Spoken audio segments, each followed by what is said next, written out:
Good morning, YouTube friends and family. This morning I'm going to show you a video. I filmed this video several weeks ago and decided not to upload it. And then I got to thinking about it. We're truly, and I do mean truly, blessed to be able to live in an area where we can garden and we can grow food. So what I've decided is to really go ahead and put the video on, but kind of talk through it. So let's get started. I will be talking through this video as I pick my green beans. And by the way, when I was picking this batch of green beans, I ended up getting 6 pints. And for those that follow me, you know that I did not get here until July. So to even have some of these crops is a little bit unusual, because I've got beans now that I'm going to be lucky if they mature before they get hit by frost. The main reason I decided to go ahead and upload this video is, as I was saying, we're very, very blessed to live in an area that we're able to have gardens and grow food. But stop and think about it. There's a lot of people out there that are living in apartments. They're living with other family members, or perhaps they're living in an area that has HOA or homeowners association restrictions, and they're not allowed to garden.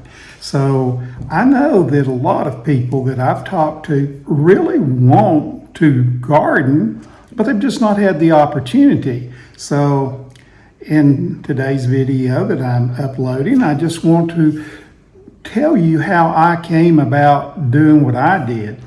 When I first started gardening was when I was a small boy, and that was because I grew up in a family that there wasn't a lot of money.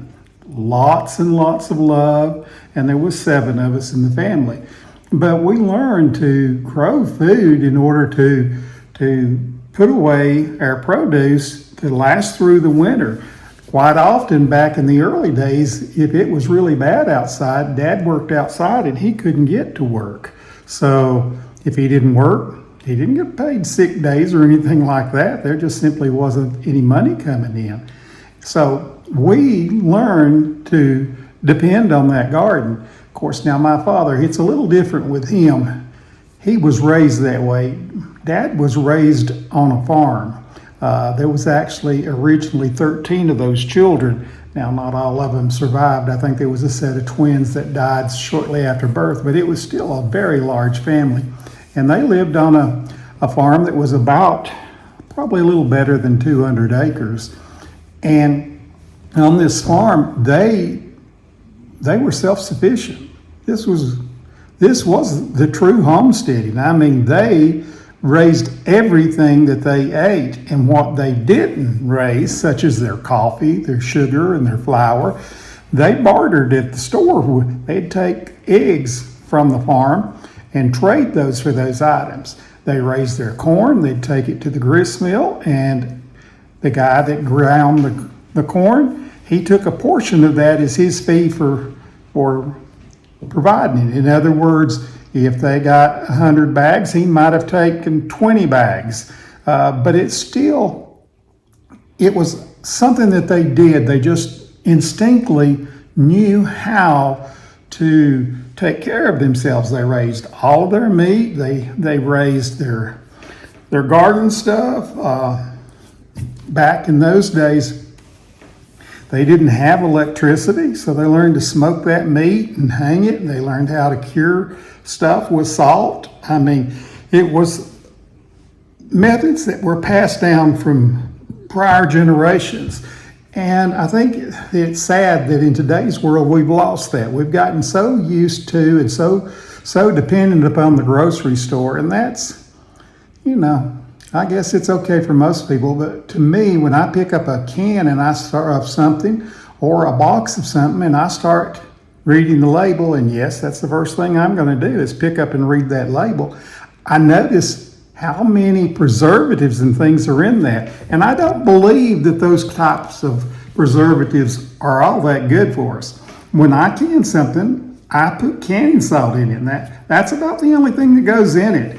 There are some spices, of course, that are going to go in when you're making jams, especially things like apple butter, pear butter, peach butter. There is a difference in what we do and what we buy in the store, and I really believe that that affects our health. I mean, if you go back several generations ago, people didn't put those preservatives in it. Now, it's just a difference. It's a change. And I know that my dad did work very hard, and he worked very hard on the garden. And we as children, we were put out in the garden, and Dad'd say, okay, you've got to hoe this row of corn out. I don't want to come and see any weeds in it.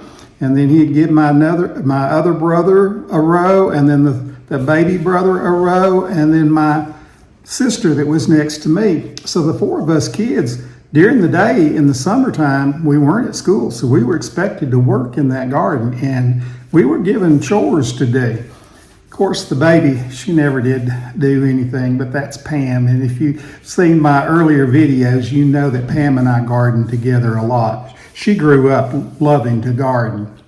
For those of you that garden like I do, you know that during COVID, we got to the point that we couldn't get seeds. And it wasn't that seeds weren't being produced, there was such a movement for people to raise their own food. And I thought for a while that would last, but it didn't really seem to last. A lot of people jumped onto the bandwagon and they wanted to do some homesteading, raise some food, etc. And then after the grocery stores were stocked up, it's back to the old ways again. There's just a lot of time and effort that goes into gardening. And to me, it's not really work. It's something that I truly enjoy doing. I can't think of anything that's a greater satisfaction than being able to provide my family food that I grow organically. I don't use any type of chemical. I do try to grow everything organically. I want to be able to go out in the garden if I've got some cherry tomatoes, or tomatoes as we often call them, and they're ripe. I want to be able to pick them off the vine and just pop them in my mouth after I've dusted them off and make sure there's no bug squat on them. But, I love my garden. I like it. I can't imagine people going back to the old ways. And a lot of that may be because of their work. A lot of people put so much time into their jobs. When I was working, it was not uncommon for me to work. Sometimes it'd be 60 hours a week. I was expected to answer my phone on the weekends. I was basically self-employed, and if I missed that call, they couldn't reach me. They're going to call somebody else, and I knew that. I didn't let it stress me as bad towards the end as I got older, but it was still something that I learned to do. So a lot of people just don't feel that they have time to garden. But I believe there are those of us that if we'd spend a little more time in the garden, we'd find that we actually have less stress in our life. There's nothing better than going out into the garden, working all day, and you're just sweating away on a hot, sunny day, and you realize, I'm just concentrating on what I'm doing in the garden. I don't have any problems.